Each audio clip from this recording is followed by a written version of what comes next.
ঢাকা সিনেমার জনপ্রিয় নায়িকা বিদ্যা সিনহা মিম ২০২২ সালে ৪ জানুয়ারি ৬ বছরের প্রেম শেষে বিয়ে করেন ব্যাংকার সনি পোদ্দারকে। গতকাল শনিবার এই জুটির তৃতীয় বিবাহবার্ষিকী উদযাপন হলো।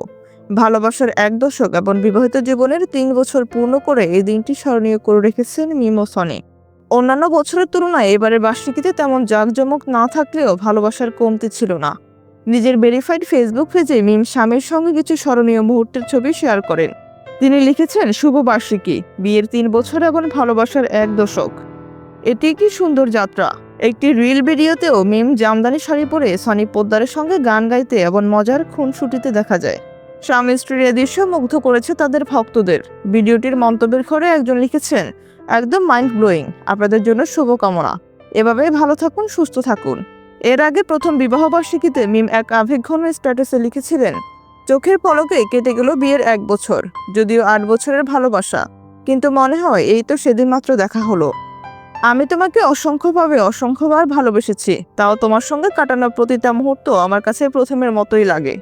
২০২২ সালে মুক্তি পায় মিম অভিনীত ফরান সিনেমা। সেখানে অভিনেতা শরীফুর রাজের সঙ্গে তার জুটি বেশ আলোচিত হয়।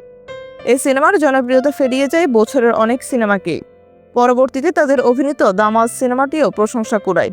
মিমের অভিনীত আরও ২টি নতুন সিনেমা মুক্তির অপেক্ষা রয়েছে। এর মধ্যে একটি হলো দিগন্তে ফুলের আগুন, অন্যটি আমি ইয়াসমিন বলছি। অন্যদিকে শরীফুর রাজের অভিনীত কবি নামের একটি সিনেমাও মুক্তির অপেক্ষায়। ব্যক্তিগত জীবন এবং ক্যারিয়ারের ব্যস্ততা একসঙ্গে সামলাচ্ছেন মিম। প্রতিবারের মতো এবারও বিবাহবার্ষিকী উদযাপনে স্বামীর প্রতি তার ভালোবাসা ও কৃতজ্ঞতা প্রকাশ করেছেন। তাদের দাম্পত্য জীবন ও ভালোবাসা ভক্তদের অনুপ্রাণিত করে। মিম এবং সনির সুখী দাম্পত্য জীবন যেন এমনই ভালোবাসা ও প্রশান্তিতে পূর্ণ থাকে, সেই শুভকামনাই জানাচ্ছেন সবাই।